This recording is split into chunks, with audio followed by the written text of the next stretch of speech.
नमस्कार साथियों, स्वागत है आपका एक बार फिर से हमारे YouTube चैनल पर। और आज हम इस वीडियो के अंदर हम बात करने वाले हैं कि हमारे म्यूचुअल फंड पोर्टफोलियो के अंदर कितने म्यूचुअल फंड्स होने चाहिए, क्वांटिटी ऑफ म्यूचुअल फंड कितने होने चाहिए। आप में से काफ़ी सारे लोग गलती कर चुके हैं, यदि आप इन्वेस्टमेंट कर चुके हैं या फिर आप गलती करने वाले हैं, यानी कि आप इन्वेस्टमेंट करने वाले हैं तो गलती भी कर सकते हैं। तो ये वीडियो आप लोगों को पूरा आखिर तक देखना चाहिए, जिससे कि आपको सही नंबर पता चल जाए कि आपके पोर्टफोलियो के अंदर कितने म्यूचुअल फंड्स होने चाहिए।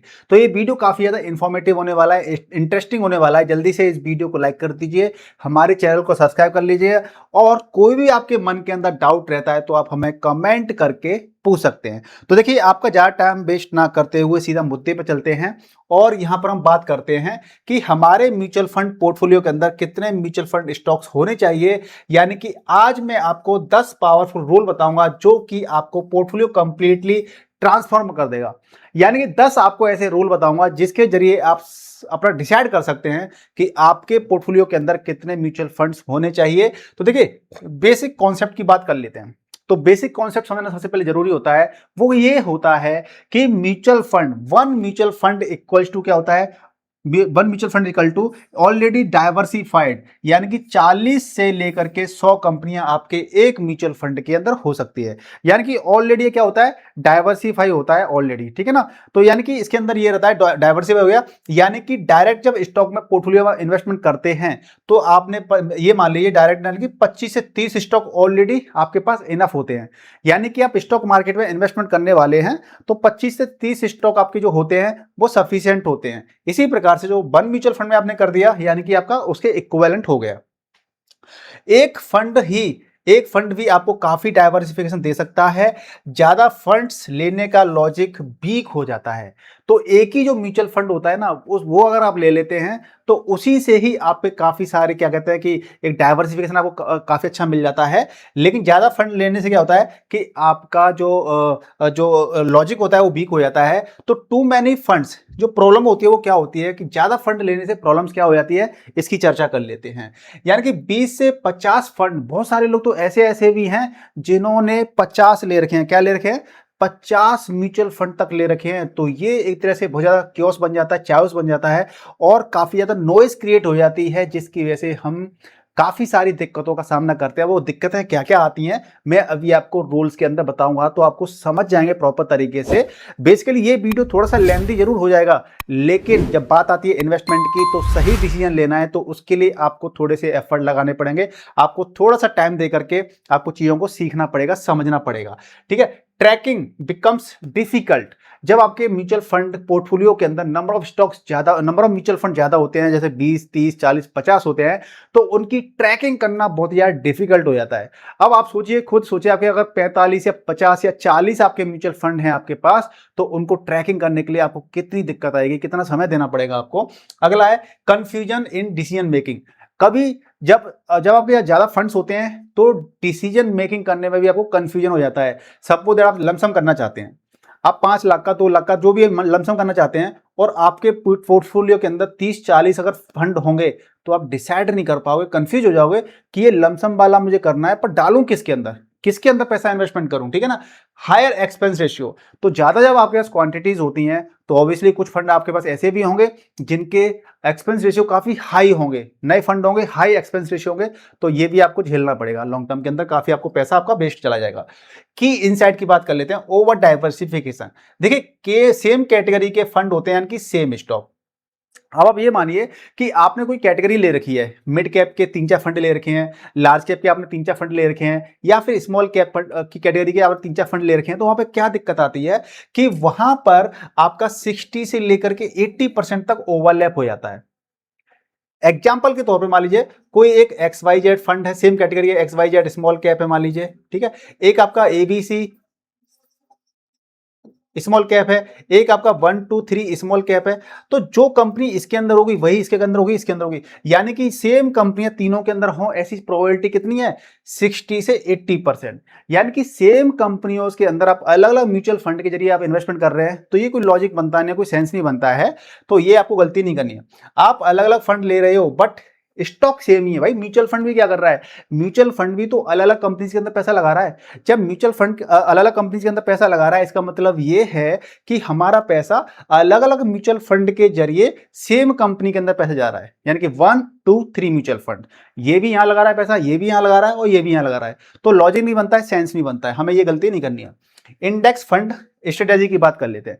देखिए इंडेक्स फंड स्ट्रेटेजी कैसे वर्क करती है, want exposure to all stock. यदि आप एक्सपोजर चाहते हैं सभी फंड्स के अंदर, सभी स्टॉक के अंदर, सभी कैटेगरीज के अंदर, जैसे कि आपका एफएमसीजी सेक्टर हो, आईटी सेक्टर हो, फार्मा सेक्टर हो, इसके अलावा आपका जो पेट्रोलियम वगैरह गैस ये होती है, ठीक है ना, सॉफ्टवेयर वाला, आईटी इंडस्ट्री, ये सबके अंदर क्या लेना चाहते हैं आप, एक्सपोजर लेना चाहते हैं, तो आप इंडेक्स फंड ले लीजिए, सीधा इंडेक्स फंड ले लीजिए और वहां पर आपका सारा कंप्लीट हो जाएगा। जैसे निफ्टी 50 है, निफ्टी 50 है आपका, मिड कैप इंडेक्स है, स्मॉल कैप है, ये लो कॉस्ट भी होता है इसके अंदर और सिंपल ट्रैकिंग होती है। तो आप इंडेक्स फंड ट्रैकिंग को आप ऐसे कंसीडर कर सकते हो, ये ले सकते हो। अब हम बात करते हैं जो 10 रूल की हम बात कर रहे थे, जो हमें पोर्टफोलियो के अंदर हमारे कितने म्यूचुअल फंड होने चाहिए, ये आपका आंसर पूरा क्लियर हो जाएगा, आपके मन के अंदर कोई डाउट नहीं रहेगा अगर आपने ये पॉइंट समझ लिए तो। देखिए फर्स्ट रूल क्या रहता है, ओवरलैप चेक। आपको अपने म्यूचुअल फंड पोर्टफोलियो के अंदर जो भी आपने म्यूचुअल फंड ले रखे हैं, आप उनका ओवरलैपिंग चेक कर लीजिए कि ओवरलैपिंग वहां पे कितनी है। जैसे कि 40 से 50% की जो ओवरलैपिंग होती है कंपनीज की, वो उसको आप रिड्यूस कर सकते हैं। 60 से 80% की जो ओवरलैपिंग होती है उसको इमीडिएटली रिमूव कर दीजिए, इमीडिएटली रिमूव कर लीजिए। और 20 से 30% की जो होती है वो एक्सेप्टेबल होती है। यानी कि आपने ऐसे फंड ले रखे हैं, ऐसे फंड, मल्टीपल फंड ले रखे हैं जिनके अंदर ओवरलैपिंग, यानी कि 60% कंपनियां इसके अंदर भी है, इस फंड के अंदर भी है, 60% वही सेम कंपनियां इसके अंदर भी है, 60% वही सेम कंपनियां इसके अंदर भी है, तो आपको तुरंत आपको ऐसे फंड से निकलना चाहिए जो कि आपने मल्टीपल ले रखे हैं, आप उसको एक फंड रखिए, बेटर रहेगा। और इतना चल जाता है, ये इसको रिड्यूस कर सकते हो। 40 to 50% कंपनियां कई सारे स्टॉक म्यूचुअल फंड के अंदर है, और इतना अगर ओवरलैपिंग हो रही है तो चल सकता है, एक्सेप्टेबल है, और इतना तो आपको मिल ही जाएगा, ठीक है ना। क्योंकि मान लीजिए कोई कोई one of the best company है, तो वो उसके अंदर स्मॉल कैप ने इन्वेस्ट किया होगा, हो सकता है उसको लार्ज कैप ने भी इन्वेस्ट किया होगा, किसी ने मिड कैप ने इन्वेस्ट किया होगा। चलिए रूल सेकंड क्या है, रिमूव लो एक्सपोजर फंड।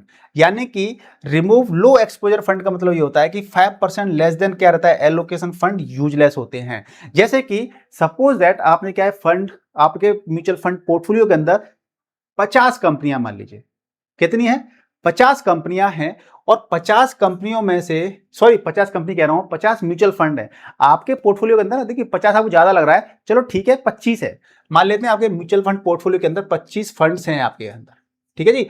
अब 25 फंड है आपके, तो 25 फंड में से कुछ फंड ऐसे होंगे, 4-5 फंड ऐसे जरूर होंगे जिनके अंदर आपने काफी कम पैसा इन्वेस्ट कर रखा होगा, काफी कम पैसा इन्वेस्टमेंट कर रखा होगा, यानी कि उनका इंपैक्ट उस टोटल पोर्टफोलियो के अंदर कुछ ज्यादा खास असर नहीं पड़ेगा, लेकिन आप फालतू में क्वांटिटी बढ़ा रखी है। तो जिनके अंदर 5% से कम एलोकेशन है आपका टोटल पोर्टफोलियो का, आपको वो फंड निकल जाइए उनमें से। आपको फालतू में अपने पोर्टफोलियो के अंदर आपको क्वांटिटी नहीं बढ़ानी है, तो ऐसे फंड से आप क्या कर दीजिए, क्विट कर दीजिए। तो 1-2% बॉन्ड इम्पैक्ट पोर्टफोलियो क्या करता है कि मान लीजिए आपके म्यूचुअल फंड पोर्टफोलियो 25 फंड है।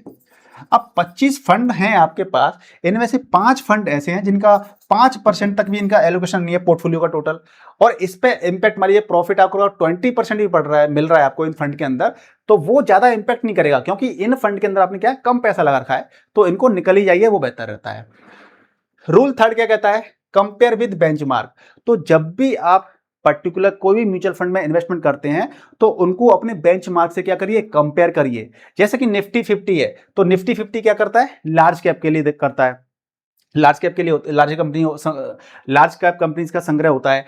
मिड कैप होता है तो निफ्टी 150 को देख सकते हो आप, स्मॉल कैप है तो निफ्टी 250 इंडेक्स को कंपेयर कर सकते हो। तो आपने अगर मान लीजिए किसी स्मॉल कैप म्यूचुअल फंड के अंदर पैसा लगा रखा है ना, XYZ small cap mutual fund है, और उसका रिटर्न कितना आपको मिल रहा है, और उसका बेंचमार्क है निफ्टी 250 इंडेक्स, तो उससे कंपेयर कर लीजिए कि निफ्टी 250 का इंडेक्स जो है वो कितना रिटर्न दे रहा है, और आपका पर्टिकुलर कितना म्यूचुअल फंड रिटर्न दे रहा है। तो इससे आप कंपेयर कर सकते हैं कि पर्टिकुलर जो म्यूचुअल फंड है, चाहे स्मॉल कैप है, चाहे मिड कैप है, चाहे लार्ज कैप है, ये अपने इंडेक्स के बराबर रिटर्न दे रहा है या नहीं दे रहा है, या कितना नीचे दे रहा है या कितना ऊपर रिटर्न दे रहा है, इससे आप उसकी क्षमता पता कर सकते हैं कि म्यूचुअल फंड अच्छा है या बेकार है। Rule 4, core and satellite strategy. देखिए कोर एंड सैटेलाइट स्ट्रेटेजी का मतलब आप ये समझ लीजिए, कोर मतलब कि फाउंडेशन ऑफ योर पोर्टफोलियो। तो फाउंडेशन ऑफ जो पोर्टफोलियो होती है वो ऐसे फंड्स होते हैं जो कि लार्ज कैप होते हैं, स्टेबल देते हैं, जो रिटर्न ज्यादा अच्छे नहीं देते हैं लेकिन स्टेबिलिटी बनी रहती है, जैसे कि लार्ज कैप होते हैं आपके, है ना। और सैटेलाइट मतलब ये होते हैं कि जहां पे आपको ग्रोथ मिलती है, रिस्क ज्यादा होता है लेकिन आपको वहां पे क्या पोटेंशियल होता है ग्रोथ करने का। तो यानी कि देखिए कोर में क्या रहता है कि आपके टोटल पोर्टफोलियो का 60 से 70% पैसा आपका लार्ज कैप के अंदर और फ्लेक्सी कैप के अंदर होना चाहिए।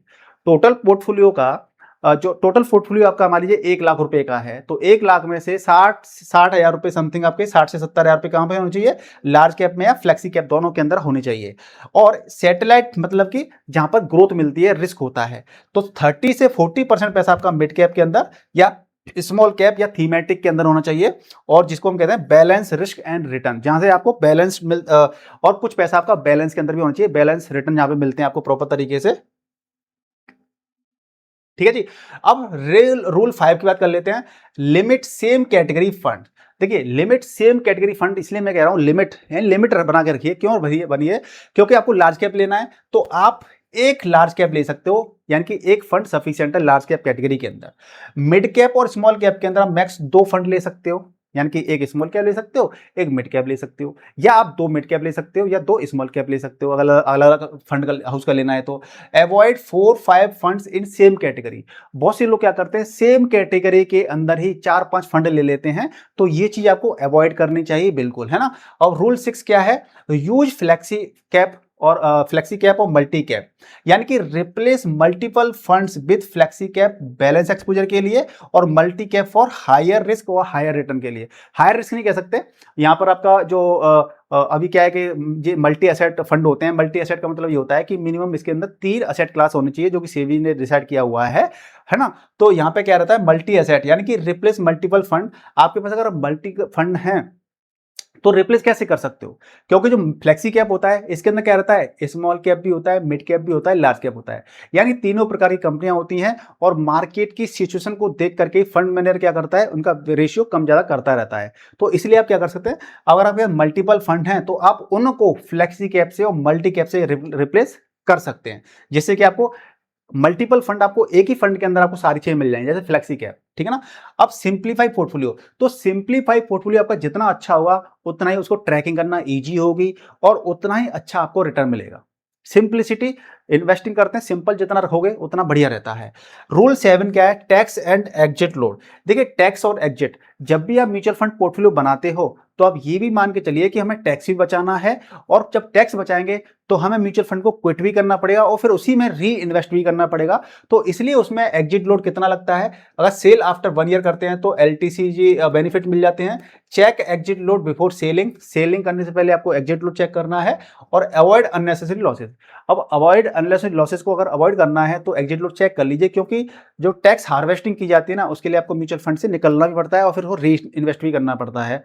तो एग्जिट लोड लगेगा तो फायदा नहीं बनता, 1 साल से पहले आप निकालोगे, तो वो चीज भी चेक कर लीजिए। रूल 8 क्या कहता है कि अंडरस्टैंड फंड स्ट्रेटेजी। तो देखिए growth versus versus versus value investing होती है ना, इनको समझ लीजिए। जब हम इन्वेस्टिंग करते हैं तो फंड की हमारी स्ट्रेटेजी कैसी होनी चाहिए, हमें इन्वेस्टमेंट करना है तो 2 प्रकार से इन्वेस्टिंग हम इसमें बात कर रहे हैं, वर्सेस की ग्रोथ की वर्सेस वैल्यू इन्वेस्टिंग। ग्रोथ का मतलब ये होता है कि जहां पर हमें ग्रोथ अच्छी मिलती है, हमारा पैसा कंपाउंड होता है फास्ट तरीके से, ठीक है ना, लेकिन जिसके अंदर रिस्क ज्यादा होता है। और वैल्यू इन्वेस्टिंग वो चीज होती है जिसके अंदर आज वो सेक्टर या आज वो कंपनियां अंडर वैल्यूड हैं, लेकिन आने वाले समय के अंदर वो क्या कर सकती हैं, अच्छा परफॉर्म कर सकती हैं, हमें अच्छे रिटर्न्स दे सकती हैं। तो हमें ये चीज देखनी है कि हमारा अपने फंड के अंदर ग्रोथ वर्सेस वैल्यू इन्वेस्टिंग होती है, उसका कॉम्बिनेशन क्या बना करके बैठना है। और don't invest based only on returns, कभी भी सिर्फ और सिर्फ रिटर्न को देख करके इन्वेस्टमेंट नहीं करना चाहिए। ज्यादातर लोग क्या करते हैं कि 1-2 साल के रिटर्न देख लेते हैं कि यार 1-2 साल के अंदर ना इसने 40% का रिटर्न दिया है, 50% रिटर्न दिया है, आप उसी में इन्वेस्टमेंट कर देते हो।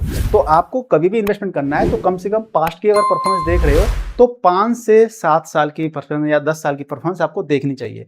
रूल 9 क्या कहता है, एक्सपेंस रेशियो। देखिए सिमिलर फंड में आपने लगा रखा है, सिमिलर फंड है तो अगर आपके सिमिलर फंड है, एक्सपेंस रेशियो देखना है, सिमिलर फंड है ABC small cap, 1 2 3 small cap. जब दोनों ही फंड सिमिलर हैं, उनका पोर्टफोलियो भी देखोगे तो आप सिंपल ही होगा, सिमिलर ही होगा कि 60% कंपनियां यहाँ पे भी होंगी, वही 60% कंपनियां यहाँ पर भी होंगी। तो जिसका एक्सपेंस रेशियो है कम, उसको आप कंसिडर कर सकते हैं, क्योंकि एक्सपेंस रेशियो जितना कम होगा उतना ही आपको लॉन्ग टर्म के अंदर आपको उतने ही बेनिफिट्स आपको मिल जाएंगे। इम्पैक्ट लॉन्ग टर्म में इसका रिटर्न काफी फर्क पड़ता है एक्सपेंस रेशियो का, इसलिए ठीक है ना। Rule 10, align with goals. देखिए, अलाइन विद गोल का मतलब ये होता है कि आपकी एज क्या है और आपके एज के अकॉर्डिंग आपको क्या करना चाहिए, म्यूचुअल फंड का चयन करना चाहिए। जैसे कि यंग लोग जो होते हैं वो रिस्क ज्यादा ले सकते हैं, इसलिए मिड कैप और स्मॉल कैप में कंसीडर ज्यादा कर सकते हैं अपना इन्वेस्टमेंट। नियर रिटायरमेंट के टाइम पर चल रहे हो आप, 50 साल प्लस आप चल रहे हो, 50 ईयर प्लस है, तो आप लेस रिस्क लोगे, यानी कि लार्ज कैप और डेट फंड में आप पैसा रखोगे। और पोर्टफोलियो इवॉल्व्स विद एजेस, तो पोर्टफोलियो अपनी एज के हिसाब से हम क्या करते हैं, उसको बनाते हैं, जिससे कि हमें एक स्टेबल और शानदार रिटर्न हमें मिल पाए। अब बात कर लेते हैं ideal number of funds. Ideal number of funds हमारे म्यूचुअल फंड पोर्टफोलियो के अंदर कितने होने चाहिए। तो देखिए, ये कोई फिक्स आपको कैलकुलेशन नहीं है, लेकिन मैंने जितना रिसर्च किया है, जितना मैंने पता किया है, उसके माध्यम से क्या होता है, बेस्ट रेंज हमारी होती है 3 से 6 फंड हमारे म्यूचुअल फंड पोर्टफोलियो के अंदर होने चाहिए। 3 से 6 रखिए, ज्यादा भी रखना आप किसी पर्टिकुलर किसी केस में रख सकते हो, ऐसा कोई हार्ड एंड बाउंड्री नहीं है, लेकिन ये एक अच्छा फिगर होता है। 3 से 6 फंड आपके पोर्टफोलियो के अंदर होने चाहिए। बिगनर की हम बात कर लेते हैं, तो बिगनर मात्र क्या कर सकते हैं, जो स्टार्टिंग करना चाहते हैं, जिनको नॉलेज की अभाव है, नॉलेज की कमी है, वो एक इंडेक्स फंड रख सकते हैं और एक फ्लेक्सी कैप रख सकते हैं, ये सफिशिएंट होता है। अगर आप बिगनर हैं और आप कंफ्यूज हैं कि किस कैटेगरी का फंड रखें, तो एक इंडेक्स रख लीजिए, एक इंडेक्स फंड, जिससे क्या होगा, आपका डाइवर्सिफिकेशन हो जाएगा, जैसे निफ्टी 50 इंडेक्स फंड होता है। और आप एक फ्लेक्सी कैप रख लीजिए, फ्लेक्सी कैप में आपको small cap, mid cap, large cap, तीनों का कॉम्बिनेशन आपको मिल जाता है, तो ये बिगनर के लिए सफिशिएंट होता है। ज्यादा फंड्स आपको बेटर रिटर्न देने की गारंटी नहीं होता है। बहुत से लोग सोचते हैं कि हम ज्यादा फंड ले लेंगे, ये भी ले लेंगे, वो भी ले लेंगे, तो हमें अच्छे रिटर्न मिल जाएंगे, ऐसा बिल्कुल भी नहीं है, ठीक है ना। चलिए, अब पोर्टफोलियो स्ट्रेटेजी की बात कर लेते हैं, सिंपल मॉडल। तो ऑप्शन 1 क्या है, इसकी हम बात कर लेते हैं, इसकी हम चर्चा कर लेते हैं। तो देखिए, अगर हमारे पास पहला ऑप्शन ये है कि आप निफ्टी 50 रख लीजिए और एक फ्लेक्सी कैप रख लीजिए, जो सही मैंने आपको बताया, बिगनर्स जो होते हैं ना, तो एक निफ्टी 50 में आपको एक्सपोजर मिल गया बड़ी बड़ी कंपनीज का, और जो ये फ्लेक्सी कैप होता है उसके अंदर स्मॉल कैप, मिड कैप और लार्ज कैप, तीनों का कॉम्बिनेशन मिल गया। ऑप्शन 2 क्या है, ऑप्शन 2 ये है कि आपके पास एक लार्ज कैप हो, एक फ्लेक्सी कैप हो, एक मिड कैप हो, एक स्मॉल कैप हो। ये एक मोटा मोटा बता रहा हूँ चीजें, हालांकि बहुत से लोग हाइब्रिड फंड भी रखते हैं, ऐसी बात नहीं है। तो जैसी ही आपकी रिक्वायरमेंट होती है, जैसा आपका गोल होता है, जैसा आपका रिस्क एपेटाइट होता है, उसी हिसाब से फंड का पोर्टफोलियो भी डिफरेंट हो सकता है। ये एक जनरल की बता रहा हूं मैं, जो कि जनरल इतनी रख सकते हो, इतनी होनी चाहिए। मल्टीपल पोर्टफोलियो भी इंपॉर्टेंट कॉन्सेप्ट रहता है। देखिए, हमारे गोल अलग अलग होते हैं, मुझे रिटायरमेंट की प्लानिंग करनी है, मुझे बच्चों की पढ़ाई के लिए करना है, उसकी शादी के लिए करना है, घर लेना है, तो आपके जितने भी गोल हैं, 4-5 गोल हैं, आप उनका एक क्या रख सकते हो, आप उनका एक भी वो रख सकते हो, सभी गोलों का आप क्या एक ही पोर्टफोलियो रख सकते हो। बहुत से लोग क्या करते हैं, स्मार्ट इन्वेस्टिंग और डीपली कर लेते हैं कि रिटायरमेंट के अलग गोल, एक अलग पोर्टफोलियो रखते हैं, और जो बच्चों की स्टडी के लिए अलग एक पोर्टफोलियो बना के रखते हैं। यानी कि जितने गोल होते हैं उतने ही वो पोर्टफोलियो अलग अलग रखते हैं स्पेसिफिक, यानी कि, और या हम इसको 2 कैटेगरी डिवाइड कर सकते हैं, शॉर्ट टर्म के लिए और लॉन्ग टर्म के लिए। अगर आपके शॉर्ट टर्म गोल है तो आपका उन शॉर्ट टर्म का एक पोर्टफोलियो हो सकता है, और जो लॉन्ग टर्म होते हैं उनका एक पोर्टफोलियो हो सकता है, ठीक है ना। तो इस प्रकार से हम चीजों को करते हैं। चलिए, अब देखिए, चिल्ड्रन एजुकेशन के लिए शॉर्ट टर्म हो गया और रिटायरमेंट के लिए आपका लॉन्ग टर्म के लिए हो गया। तो इस प्रकार से हम चीजों को आइडेंटिफाई कर लेते हैं। अब कॉमन मिस्टेक क्या होती है जो कि इन्वेस्टर्स करते हैं, देखिए, टू मैनी फंड्स, अपने पोर्टफोलियो के अंदर ज्यादा फंड्स रख लेते हैं, चेजिंग रिटर्न्स, यानी कि जो रिटर्न्स मिलते हैं ना, पर्टिकुलर म्यूचुअल फंड को चेंज करते रहते हैं कि हमें ये रिटर्न मिले। तो मार्केट में कोई भी आपको म्यूचुअल फंड होता है, वो हमेशा से बिल्कुल शानदार रिटर्न नहीं देता है, कभी नीचे ऊपर चीजें चलती रहती हैं। तो कभी भी म्यूचुअल फंड के जो रिटर्न्स होते हैं उनको चेंज नहीं करना है, हमें अच्छी क्वालिटी के म्यूचुअल फंड में पैसा इन्वेस्ट करना है लगातार, और भूल जाना है, हाँ, रिव्यू करना है, 6 महीने में, 1 साल में 1-2 बार रिव्यू करना है। इग्नोरिंग ओवरलैप, ओवरलैपिंग को इग्नोर कर देते हैं, हमें ओवरलैपिंग नहीं करनी है मल्टीपल सेम कैटेगरी के म्यूचुअल फंड में इन्वेस्टमेंट करके, है ना। चलिए, इन्वेस्टिंग विदाउट स्ट्रेटेजी, हम इन्वेस्टिंग तो करते हैं लेकिन स्ट्रेटेजी हमारे पास कोई होती ही नहीं है। विदाउट स्ट्रेटेजी के अगर हम इन्वेस्टमेंट करते हैं तो हमें बेहतर रिटर्न नहीं मिल पाएंगे, और हमारा जो पोर्टफोलियो होगा वो कंप्रोमाइज़्ड हो जाएगा। तो साथियों, अगर आपको पोर्टफोलियो भी ओवर डाइवर्सिफिकेशन है तो आज ही उसको रिव्यू कीजिए और रिव्यू करने के बाद में उसके अंदर जो-जो गलतियाँ हैं उनको सुधारिए, उसके अंदर इम्प्रूवमेंट लाइए और आपका कोई डाउट रहता है तो आप मुझे कमेंट करके पूछ सकते हैं। इस वीडियो को जल्दी से लाइक कर दीजिए, शेयर कर दीजिए और कोई भी डाउट रहता है कमेंट तो कर ही लीजिए, मैंने बोला आपको, और चैनल को सब्सक्राइब कर लीजिए। मिलते हैं नेक्स्ट वीडियो में, तब तक के लिए गुड बाय, टेक केयर, जय हिंद।